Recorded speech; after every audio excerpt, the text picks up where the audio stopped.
Oi pessoal, esse é o Sem Tarifa e eu me chamo Alexandre Morales, sou diretor da entidade bancária de Boa Região. Estou aqui do lado de Paulo Tonon e Priscila Rodrigues para trazer mais um programa para você. Esse é o primeiro programa da série que vai ocorrer toda segunda-feira, geralmente às 8 horas.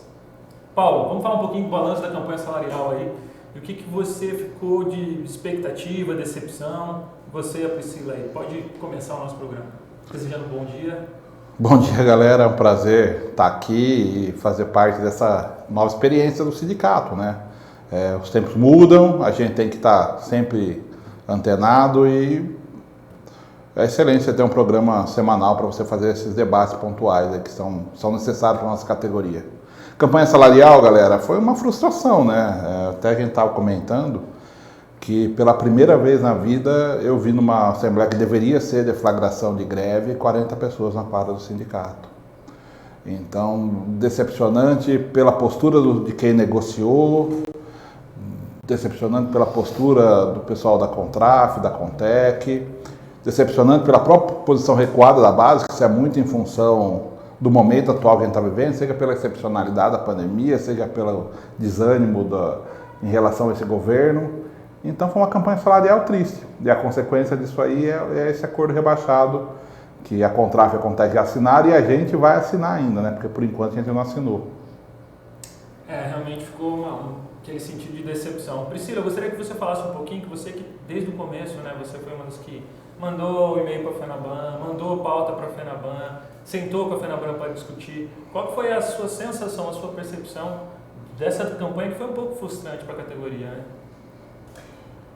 Bom dia a todos e todas, agradecer o convite aqui para participar do primeiro programa do Sem Tarifa, é o nome aí do nosso jornal, e dizer que a gente aqui fica bolando 1000 ideias para conseguir dialogar com vocês todos os dias. A gente sabe que a atividade diária, né, o trabalho dentro das agências, tanto dos bancários quanto a classe trabalhadora, nos consome bastante, nem sempre a gente consegue parar para ouvir um pouquinho sobre algum programa que fale sobre coisas que envolvem os nossos interesses. Então, queria parabenizar aí o idealismo dos colegas, do Tonon, do Alexandre, e agradecer o convite dos meninos. Bom, falando sobre campanha salarial, eu acho que não tem como não dizer aí o que o Tonon já falou, foi extremamente frustrante, né? Nós que fazemos parte de uma oposição bancária em nível nacional, compomos aí a Frente Nacional de Oposição Bancária com os 3 sindicatos, Rio Grande do Norte, Maranhão e Bauru.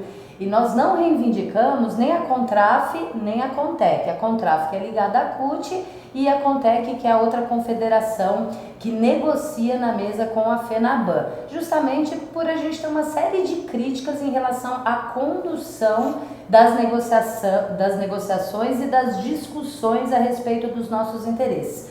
Como o Alexandre falou, desde antes, da nossa database, mais de um mês antes, nós mandamos e-mail, ligamos, entramos em contato para pedir uma mesa para que os 3 sindicatos de oposição que não fazem parte de nenhuma dessas mesas tivessem espaço para negociar e levar as reivindicações das nossas bases. Diferentemente dessas 2 confederações, nós discutimos com as bases quais são as reivindicações e quais são os interesses diante da nossa campanha salarial. Coisa que a Contraf e a Contec não fizeram. Os seus fóruns desse ano, inclusive, negaram a participação de uma série de colegas da oposição bancária em nível nacional. Nem colegas que não fazem parte de direções de sindicatos tiveram direito de ir nos fóruns da Contraf e da Contec para levar suas reivindicações. E esse é um dos grandes erros. Como é que se entrega uma pauta, que não reflete as necessidades da base, como, por exemplo, a discussão do home office? Então, sem dúvida nenhuma, nós nos sentimos extremamente frustrados e fazemos uma grande crítica da FENABAN não querer sentar conosco para levar também as discussões dessas 3 bases. Nós não somos importantes, somos 3 sindicatos, que representamos essas 3 bases e que também temos pautas e reivindicações para levar para a mesa de negociação. Tonon, você que está há mais tempo, já acompanhou aquele período do Fernando Henrique Cardoso. Essa campanha não lembrou um pouquinho aquele período triste, pessoal sem reajuste, aquela dificuldade de negociar? É porque e não é à toa, né, Alexandre? A gente tem novamente um governo de direita no poder e é isso aí. Tanto que você vê o que vem depois, agora a reforma administrativa. Então a pauta é sempre a retirada de direitos dos trabalhadores, a pauta é sempre acordos rebaixados, né? Ao mesmo tempo a gente vê que nem ontem a gente viu um perdão de 1 bilhão de dívida de igrejas, né? Então assim, o mundo aqui hoje está invertido, o Brasil está numa discussão totalmente torta e a conta vem para o trabalhador, seja no salário mínimo, que está muito menor do que em dólares do que há 4 anos atrás. Então é muito triste. O pessoal vai se lembrar dessa campanha daqui a 2 anos e vai ter muito arrependimento de não ter participado dela da maneira correta, porque é daqui a 2 anos que a gente vai sentir o peso que faz um reajuste salarial acima da inflação. Turon, bem lembrado, esse reajuste vai fazer falta para o resto da vida, né? É uma perda que você não recupera. Então as pessoas às vezes não pensam, vamos perder um pouquinho aqui, mas é uma coisa que vai impactar ali, né, o resto da vida, porque é um efeito cascata, né? E aí entra a discussão da Contraf, que a gente faz a crítica. Se vocês forem no site da Contraf, você vai ver que eles pegam, qual foi a proposta que fechou? 1,5% de reajuste para esse ano, com um abono de R$2.000. Aí eles pegam esses R$2.000, dividem por 12 para falar que é acima da inflação. Só que ano que vem não tem abono, né? E esse dinheiro foi incorporado? Não foi, então é uma falácia, né?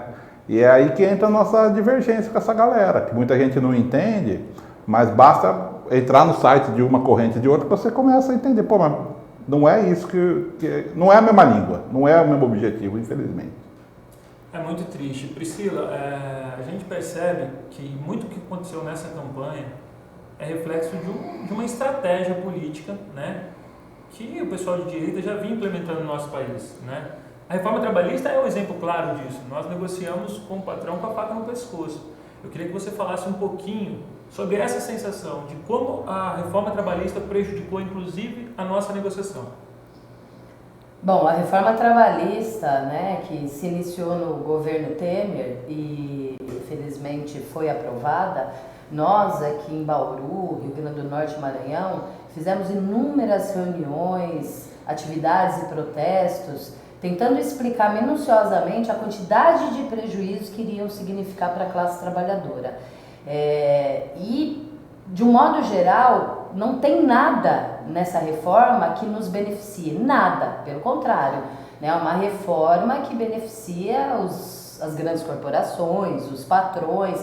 A gente costumava dizer, quando nós fizemos várias atividades contra a reforma trabalhista, que a única coisa que a gente acredita que tenha sido de bom foi o fim do imposto sindical, né? Que era aquela cobrança compulsória que acontecia na folha de pagamento do trabalhador. Excetuando isso, ela é ruim do começo ao fim. E uma das coisas horríveis que ela trouxe, foi a ultratividade.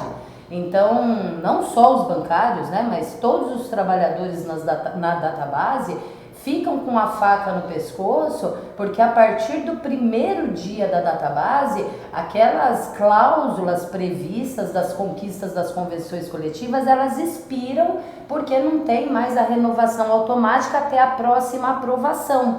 E aí nós, né, que temos como inimigo o banqueiro, o sistema financeiro, assistimos aí a FENABAN utilizando de maneira ardilosa a ultratividade. De que maneira? Começando as negociações praticamente na metade de agosto. Ou seja, foram 15, 16 reuniões que obviamente não daria tempo para a gente fazer as nossas discussões. E como obviamente não deu tempo de fazer as mobilizações necessárias contra essa proposta que foi horrorosa.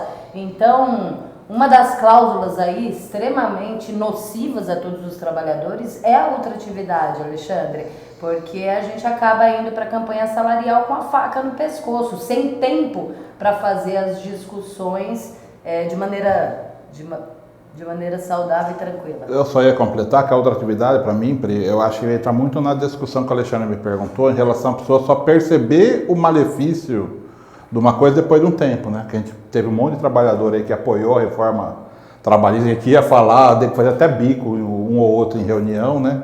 E aí a realidade se impõe, né?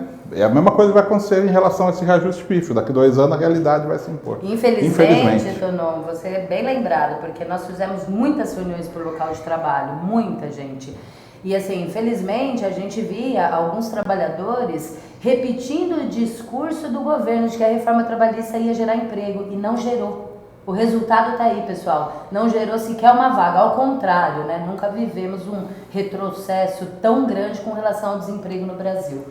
47% só da população ativa está empregada nesse momento, né? Então, é muito triste isso, né? E a perspectiva é de momentos difíceis, né? O próprio governo reconhece que a economia vai patinar.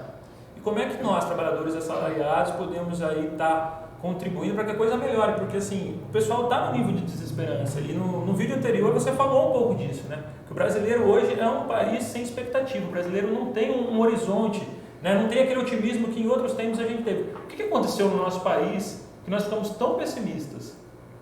É reflexo do atual governo, né? Que ele tem esse discurso de ódio diário, né? É um discurso de ódio diário. Você pode ver que todo dia tem. Morreu o pai do Flávio Dino, o cara soltou coisa falando mal até da morte do pai do Flávio Dino. Então, assim, como se impor a isso? É muito difícil. E isso vai causando uma desesperança, principalmente porque você vai vendo pessoas que você não imaginava reproduzir esse discurso, né? E eles são orientados a fazer o embate, a reproduzir uma coisa que a gente não faz, porque a gente faz as coisas mais de coração, né? Então, muitas vezes a gente não fica batendo, martelando a mesma tecla, coisa que eles fazem instruído mesmo, né? Através dos grupos de WhatsApp. Então, é uma competição diferente, né? E a esquerda vai ter que se adaptar a isso para não ser engolida, né? É uma guerra desleal, né? Porque eles usam sempre de fake, né? Sempre de coisas que não são verdades. E para a gente combater isso, a nossa ferramenta é a verdade, né? A gente tenta sempre orientar baseado na verdade. Então, fica realmente uma competição desigual, né? E agora nas eleições municipais, eu gostaria que você falasse um pouquinho disso, inclusive. Nós tivemos uma perda muito grande ontem, né? Um cara que era militante, né? Que foi ontem ou antes de ontem, o Rock, né? Que chamou a atenção de Bauru, né? Teve uma mobilização, a galera fez um cortejo, né? Porque é perverso a maneira como ele morreu, uma doença que às vezes impede, inclusive, da gente fazer essa despedida. E querendo ou não, o Rock sempre foi um cara guerreiro, né? A gente tem realmente uma consideração, porque nas lutas que a gente travou, toda vez que foi uma luta de frente, que era uma coisa para o trabalhador, ele estava, inclusive, puxando a fila. Eu gostaria que você falasse um pouquinho aí dessa perda que Bauru teve. O Rock é uma referência para Bauru, né? Não tem como, por isso que a perda dele foi tão sentida. Quem fica 30 anos militando, dando murro em ponta de faca, né? É o que o cara fazia, né? Hoje ser militante de esquerda é dar murro em ponta de faca, porque você tem toda uma estrutura contra você, você tem todo um diálogo desleal, como o Alexandre falou, para combater, então você desanima. Então um cara que fica 30 anos perpetuando esse discurso, com acertos e erros, eu falo sempre isso, aqui a gente erra e acerta o tempo todo, eu erro, acerto, a Priscila, o Alexandre, o Rock não foi diferente, agora eu tenho muita gratidão pelo Rock. Eu comecei militando no trabalho, né, lá atrás, né, começo dos anos 2000, final dos anos 90, e sou grato por ele me ensinou muita coisa. Então é uma perda inestimável. Eu acho que até a falta de despedida, como você falou, entra na discussão de desesperança, né, porque você não tem nem a oportunidade de falar um adeus, né, é uma parte da nossa cultura, esse rito de despedida, né. Então o que a gente fez para suprir isso foi o carro de som da entidade, a gente emprestou o carro de som, para o pessoal fazer um cortejo simbólico, um ato simbólico de homenagem a esse que teve em tantas lutas juntos, né? Na maioria do tempo a gente andou lado a lado. Priscila, ontem foi o dia da independência do nosso país, né? A celebração do dia da independência, que foi uma independência que já começou meio torta e parece que nunca chega esse dia da independência. Eu gostaria que você falasse um pouquinho, não sei se você teve a oportunidade de acompanhar, né? A Michele Bolsonaro, que recebeu 80 mil de um miliciano na conta, tinha a população chamando ela de mita, né? Elogiando a atitude. Então o que está acontecendo no nosso país que está ficando bizarro, né? Ontem foi uma situação surreal. Queria que você comentasse um pouquinho, né? A primeira-dama que em momento nenhum explicou, né, da onde que vem o dinheiro ilegal que ela recebe e agora ela sendo festejada por fanáticos religiosos, né? A república do fanatismo religioso. Será que nós estamos virando um Oriente Médio, no pior sentido da palavra, né? Naquele fundamentalismo mesmo? Porque tem muita coisa boa no Oriente Médio. Mas estou falando desse fundamentalismo que está tomando conta da política brasileira, né? Gostaria que você falasse um pouquinho. Alexandre, nós estamos vivendo um processo onde é até difícil a gente trazer e lembrar um pouco do nosso patriotismo. Nós estamos vivendo uma situação que nós não queremos usar mais verde e amarelo. Eu não tenho mais uma camiseta na minha casa que tenha as cores da bandeira do Brasil, porque virou símbolo do reacionarismo, virou um símbolo de pessoas que reivindicavam antes das eleições presidenciais o fim da corrupção e que hoje passa pano para esse governo, que ele não está envolvido, ele passou, né? Ele está debaixo da lama de uma série de denúncias sobre rachadinha, né? Envolvimento com milícias. O próprio Bolsonaro, durante o processo eleitoral, ele mesmo assumiu que ele recebeu dinheiro do partido na conta. Então, assim, é muito triste porque num dia como o 7 de setembro, que é o dia para a gente lembrar, né, sobre as coisas boas do nosso país, uma independência que na prática nunca aconteceu, e nós sabemos disso quando nós acompanhamos números do mercado financeiro e a especulação que nos faz refém até hoje, tem o outro lado da política brasileira que desanima totalmente aí a nós e as novas gerações com relação às perspectivas do nosso país. Então, assim, eu realmente não tenho nenhum sentimento de patriotismo no 7 de setembro em ver que a Michelle até hoje não explicou como é que ela recebeu R$89 mil na conta do Queiroz, um cara que estava escondido pelo advogado do Bolsonaro. Então, infelizmente, Alexandre, eu acho que não somente eu, mas tem um número imenso aí de pessoas, né, que a gente sabe que não entra nem na discussão se é petista, se é bolsonarista, se é de direita ou se é de esquerda, mas um número imenso de pessoas completamente desanimada com o curso do sistema político no nosso país. Né? O fato é que nesse jogo de cena hoje, né, sob essas palavras de ordem vazias e desinteligentes do Bolsonaro, nós vemos na prática passando uma série de ataques aos direitos, à classe trabalhadora, o arroz no preço que está, o feijão, o trabalhador perdendo condições de comprar e colocar a comida na mesa, enquanto esses caras estão aí enchendo o bolso, seja através dos privilégios como políticos e os magistrados, ou seja através dos desvios de dinheiro e rachadinha como esse governo aí está envolvido mais do que o pescoço. Então, infelizmente, é um dia que a gente não sente nenhuma vontade de comemorar ou tampouco tem qualquer sentimento de patriotismo. E sobre o 7 de setembro, se você me permite, só queria fazer mais... Ontem ele foi na TV, né, fazer o discurso que ele faz sempre, o presidente faz o 7 de setembro, e você vê que até nisso o cara quer fazer confusão, né? Não sei se todo mundo acompanhou o que aconteceu. Ele pegou o editorial da Globo de 84, quando a Globo se justificou por que ela defendeu a ditadura militar, e ele leu, não falou que era da Globo, mas ele leu boa parte desse trecho. Então, assim, até nesse momento o cara quer criar confusão, quer criar polêmica, é isso que alimenta a galera apoiadora dele. Sobre símbolo nacional, é engraçado, mas o Major Olímpio agora, que apoiou o Bolsonaro, sempre está usando a camisa 2 da seleção, para se diferenciar do Bolsonaro. Procura a foto dele atual, aí ele vem todo de azul agora e com o símbolo da CBF aqui. Então esses caras são... É triste. Não, eu ia falar que o oportunista ia falar, é o traje cômico, né? Oportunistas eles são, mas é muito triste, assim, como eles encaminham as coisas, a discussão. É sempre enviesada, né? É sempre muito ruim. Então, o assunto da vez, né, essa semana foi a reforma administrativa. E a gente sabe que é uma reforma perversa no seguinte sentido: como é que um governo que não é eficaz vai avaliar a eficácia do serviço público? Como é que um governo que a todo momento pratica o nepotismo vai ter condições de falar, olha, esse aqui merece ser recompensado pelo trabalho, né, esse discurso falso da meritocracia, mas que nem entre eles conseguem utilizar? Queria que você falasse um pouquinho sobre essa reforma, o que está por vir, a ameaça, inclusive, de demissão, né, dos funcionários, que hoje é muito real. Então, eu gostaria que, porque tem bancário já replicando que a reforma administrativa é necessária, né? Então, eu queria que você falasse diretamente para esse bancário. Olha, o que está por vir aí? É a mesma discussão que a gente estava fazendo agora há pouco, né?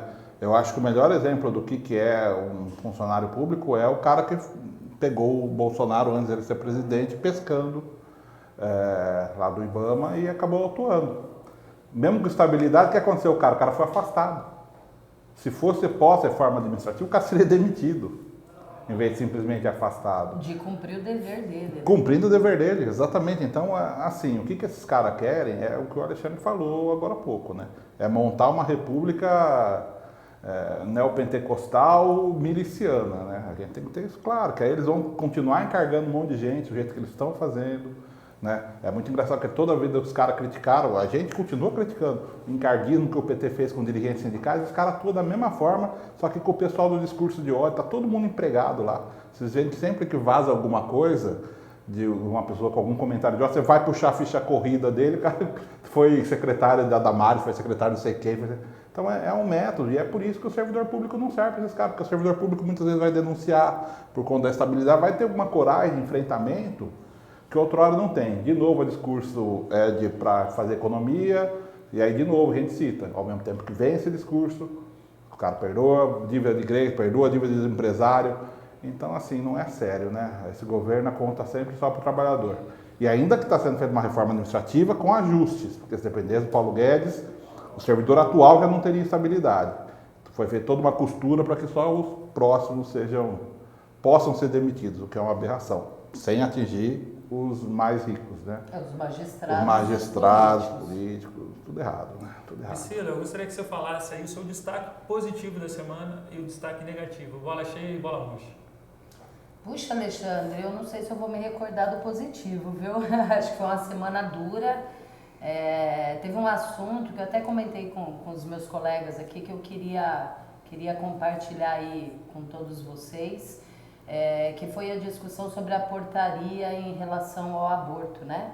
Depois daquele caso triste, né, da criança que infelizmente foi estuprada pelo tio por anos, engravidou, foi submetida à interrupção dessa gravidez de maneira muito triste, né? O próprio médico que fez teve que entrar escondido no hospital, porque tinha uma série de fundamentalistas na frente do hospital gritando que essa menina era assassina. E após isso veio uma portaria para piorar ainda mais, né?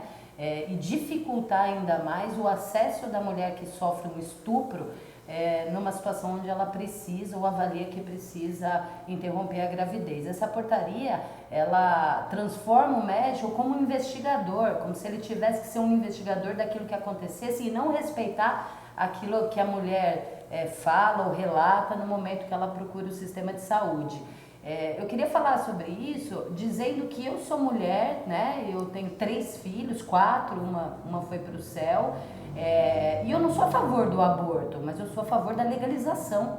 Eu sou a favor que a mulher tenha acesso ao sistema de saúde e segurança para ela ser tratada em situações como essa ou outras.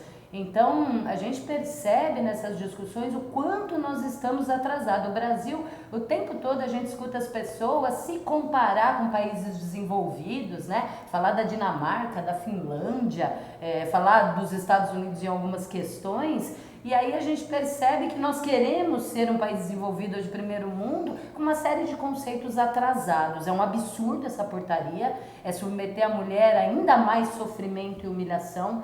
Então esse foi um ponto aí para mim extremamente negativo e que é reflexo desse governo reacionário. E lembrar que essas discussões que envolvem a legalização do aborto, se fosse feita por mulheres, já estaria em outro patamar. O homem que não tem útero, que não engravida, né, vem aí com essas ideias e portarias milaborantes e, na minha opinião, cruéis com as mulheres do nosso país. Então, para mim, esse foi o ponto extremamente negativo.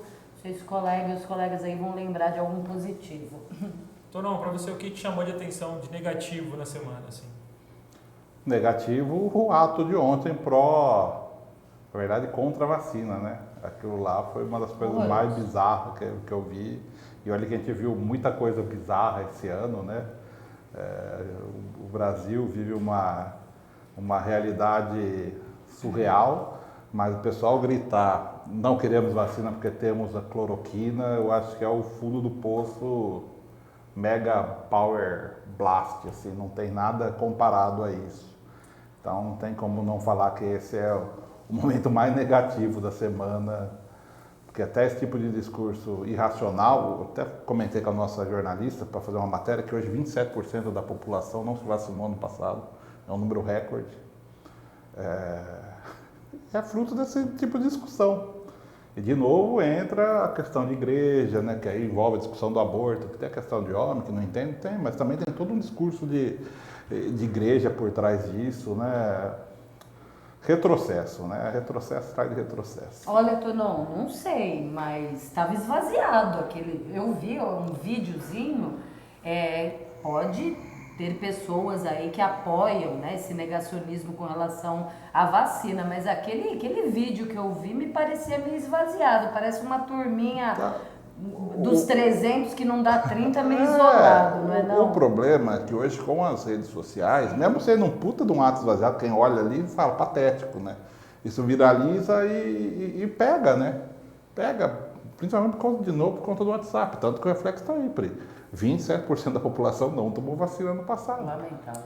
Priscila, então, eu gostaria que você se despedisse aí, pessoal que está vendo o nosso vídeo aí, que você falasse aí, deixasse uma mensagem aí para os bancários que acompanharam, né, essa campanha salarial, ficaram desgastados, ficaram tristes, mas saber que a campanha salarial é só uma parte da nossa batalha, né? A campanha salarial não define o destino do sindicato nem da categoria, isso é uma conquista diária e a gente vai estar levantando essa bandeira aí. Eu gostaria que você se despedisse da nossa audiência. Bom, pessoal, agradecer mais uma vez, assistam, se inscrevam no nosso canal do Sindicato dos Bancários. Nossa intenção aqui é toda semana, né, vir trazer convidados, fazer esse bate-papo com vocês e dizer que quem não luta pelo que quer, aceita o futuro que vier, pessoal. Não há outro caminho para nós, classe trabalhadora, bancários, se não for a luta. Ter visto uma Assembleia extremamente esvaziada numa discussão de campanha salarial, onde a proposta é um percentual abaixo, né, pouquinho mais da inflação, mas sem ganho real, para nós, num segmento que é o mais lucrativo do planeta, que é o sistema financeiro, foi muito triste. Se nós, atividade essencial, bancários fomos considerados atividade essencial, podemos estar nas agências atendendo aquela multidão que vai receber o auxílio emergencial, né? Colegas do Banco Santander vendendo produtos, Itaú, Bradesco, e continuamos aí trazendo os lucros enormes para os bancos. Por que nesse momento nós não discutimos e lutamos pelas nossas necessidades reais, né? Que é um reajuste digno, né? Que é uma discussão que envolve os nossos planos de saúde, como por exemplo Saúde Caixa. Então dizer para vocês, pessoal, nós vamos lutar, nós vamos brigar, nós vamos entrar com ações coletivas, né? O Sindicato dos Bancários de Bauru é um instrumento de luta, mas nós não vamos conseguir fazer sozinhos. Então a gente precisa que vocês, né, trabalhadores, trabalhadoras, bancários, bancárias, estejam conosco lutando pelos nossos interesses. E aí assim a gente vai conseguir reverter essa situação de retrocesso que nós estamos vivendo. Agradeço mais uma vez, Alexandre, Tonon, e até a próxima, pessoal. Valeu! Tonon, gostaria que você encerrasse comentando aí esse programa aí que a gente vai realizar, né? A gente já tem uma ideia, inclusive, de fazer um programa também de mulher, tratando temas de mulher. E esse programa sem tarifa, o que você pensa que o bancário pode ter com esse programa? Qual que é o ganho que o bancário pode ter? E qual que é a intenção do sindicato em promover esse tipo de mídia aí nas nossas redes sociais? Pessoal, me despeço falando exatamente isso que o Alexandre falou, né? É um mundo novo e que a gente tem que chegar de todas as formas. O bancário muitas vezes fica perdido ali no mundo do trabalho, acaba não tendo acesso a todas as informações que deveria ter, né? Então a ideia é fazer esse debate de meia hora, 40 minutos para passar o maior número de informação possível da nossa categoria e também falar um pouquinho do nosso mundo, né? Porque assim, muitas vezes as pessoas não querem falar, fala só de bancário, não tem como, né? Essa campanha salarial foi o que foi, por quê? Reflexo do governo, que é patrão dos bancos públicos, né? É reflexo de uma FENABAN fortalecida por causa da política do governo. Então, muitas vezes as pessoas não entendem e está tudo interligado. Então, a ideia é programa semanal, nós vamos continuar quebrando a cabeça cada dia para estar trazendo mais iniciativas nesse sentido, porque a gente tem que fazer o contraponto. A direita usa muito bem as mídias sociais e a esquerda é falha nesse ponto. Fala a esquerda em geral, inclua a gente, temos um longo caminho aí para percorrer e vamos mudar essa realidade. Eu sou Alexandre Morales, sou aqui diretor dos sindicatos bancários e contei com a participação de vocês e dos meus colegas. Nós vamos, como o Paulo Tonon e a Priscila falou, disputar os espaços oferecidos aí nas redes sociais, porque a gente vai disputar essa narrativa, vai concorrer. Nós vamos ter eleição nos próximos anos e é interessante observar o que está acontecendo, né? Nós tivemos posturas lamentáveis de alguns prefeitos que estão pagando com dinheiro público para que as pessoas não consigam se manifestar quando absurdos, né, da sua governança ali ocorrem, né? É muito triste a gente ver o aparato que está sendo criado, a maneira como estão tratando o dinheiro público. Aquelas mesmas pessoas que empregavam funcionários fantasmas agora estão colocando pessoas para impedir. E aí a gente precisa sim disputar o espaço e contar a verdade, a nossa narrativa, a nossa percepção das coisas. Como o Paulo e a Priscila falaram, a direita está usando um discurso de ódio e a gente precisa dar um discurso verdadeiro. O Sindicato dos Bancários de Bauru e Região vai fazer isso semanalmente, ao vivo, para que você, bancário, participe. Obrigado, Estela. Obrigado a todos vocês que nos acompanharam. Semana que vem estaremos juntos. Sindicatos Bancários de Bauru, sempre na luta.